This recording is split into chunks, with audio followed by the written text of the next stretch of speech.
Hi, welcome back to my another video. Let's talk about third file rook and anaguma. I talked about a similar position in the previous video, but in that video his right super was here, so black was able to form ideal Ishida style shape, but it's going to be different and black needs to take a different measure. If black plays pawn to 7-5 now, this silver can come out to harass the pawn. Then bishop to 4-2 would be a good idea. If black tries to save the pawn by silver to 7-6, black's attack gets too heavy, so basically black has to push this pawn. Now, then instead of taking it, this rook will come out and silver recaptures, and nothing serious happened, and these three pieces are working great to defend the right side, and using these two pieces are too late already, and black's attack failed since the pawn push was too soon, and instead silver to 5-6 is better. It's asking white whether he wants to play silver to 4-4 or pawn to 4-4, and let's say he chose silver to 4-4, and then black can push this pawn this time.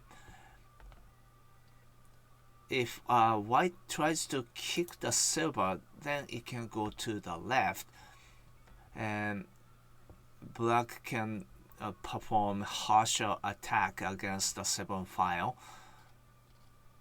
So it's more natural for white to keep castling. Then pawn to 4-6. If white pushes this pawn now, the silver can go to the right, forming the beautiful 4-piece mino. And you might wonder, what about silver to 5-5, right? If silver goes to the right, he can take the pawn. And if black accepts it, it leaves a possibility of backstabbing a silver drop, so it's pretty annoying. Instead of taking it, silver to 5-4, 4-5 is good. Now this pawn is defenseless, right? But actually, white has nothing to do with the pawn, so he would keep moving. Then bishop to 8-8. White would penetrate the file, but that's okay because rook to 6-8 is stronger. If he promotes the pawn, he's gonna lose the silver, right? But even if he plays silver to 5-5, that's still gonna be good for black because he can promote the rook, and it's hard for white to defend the silver and the pawn.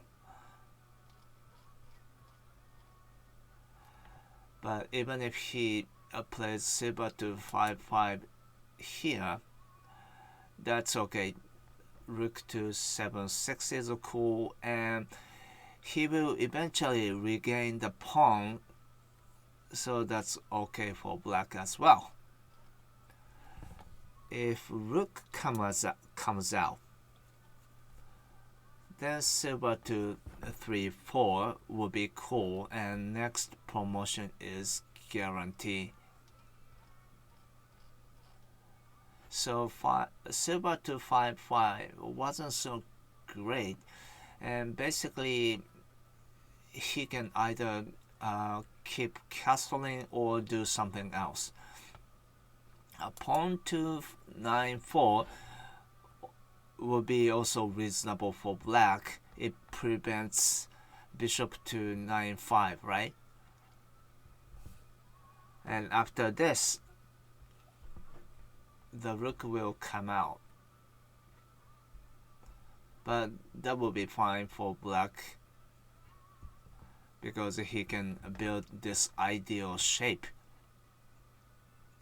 And here black has two possible options. One is to push this edge pawn to just wait. If white plays right gold to 4-2, and it may be a good timing for black to play silver to 6-5. If this gold is still here, it can go to the right to protect the square. Since it's no longer here, so this movement can be effective because this pawn push is strong. White would try to kick the silver, but black can ignore it and promote the pawn, and recapturing the pawn by the knight is so strong.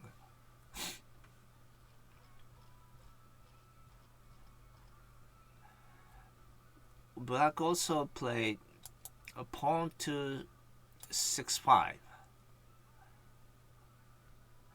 Then he can complete the beautiful castle, and next move for black will be pawn to 5-6 or pawn to 3-6. By pushing the central pawn, he can activate his bishop this way. And since these generals are leaning toward the left, it's also a good idea to push this pawn to use the bishop this way. It's going to be hard for white to prevent the bishop promotion from happening. Okay, now we can go back to the basic position here. And what happens if white pushes this pawn? Then all of a sudden black can wait. But this is not just a waiting move, but also a very effective defensive move. It avoids the future threat of the bishop. Then black can draw the bishop. Silver to 6-4 is possible, but the black can kick the silver. Then pawn to 7-5. And what about he opens up the diagonal now?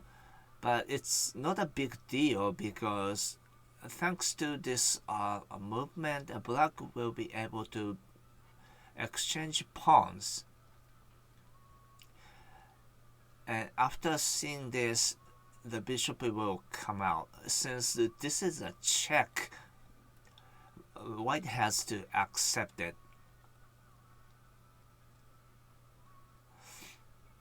If he tries to kick the rook, this is simply great because this pawn is defenseless. If a rook trade happens, it's going to be good for black. Obviously, if white drops the bishop here, the lance is defenseless, but black can ignore it and drops back bishop right here. If white saves the gold like this, bishop promotion is simply painful. And after this, rook to 7-5. But you might wonder, it can be a risky move because white can obtain the lance, and after rook to 8-5, white can drop the lance, right? But that's okay. A black can sacrifice the horse, and when rook recaptures, black can take the lance, and since black has no pawn, it's impossible for white to defend against the rook. and the material balance is better for black.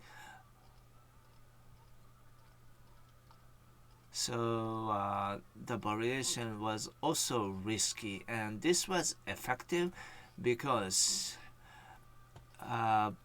black played these two major movements before white was able to play silver to 2-2 and bishop to 7-7 was a check.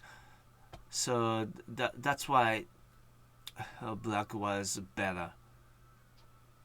So you always need to know the right timing to push this pawn.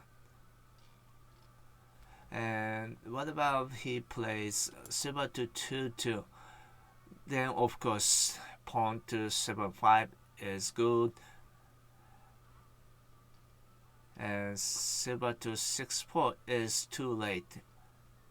And he's gonna just lose one tempo. And black will be fine. And he could also play silver to 6-4 here. Since the bishop is still here, but bishop to 5-9 could be little late. Instead, black can push this edge pawn to just wait. After the pawn push, silver can move back. Since this pawn is a little overextended, black can target it, and in order to do so, black needs to form high minnow castle.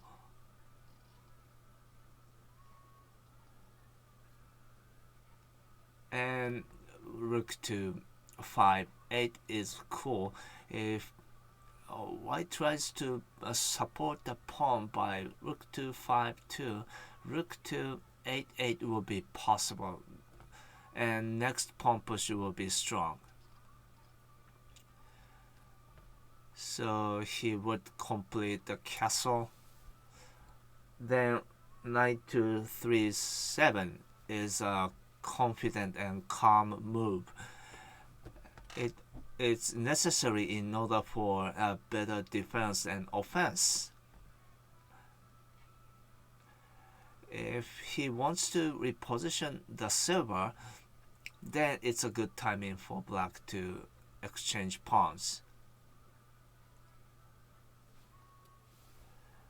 After seeing this, black can open up the diagonal for more support. He would open up the file, then black can sacrifice the pawn. That's also necessary in order for more flexibility for the silver and rook. And then black can bring this forward. And thanks to the sacrifice, after the pawn drop, the silver can go to the left. Now you know how effective the pawn sacrifice was. Even if he tries to defend, black reposition the rook, and then black will be able to break through the file. Alright, back to this position.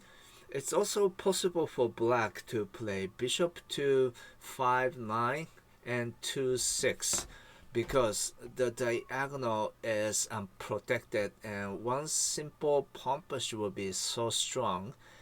And once the bishop is removed and his rook is not here, black can bring this forward to focus more on the central file.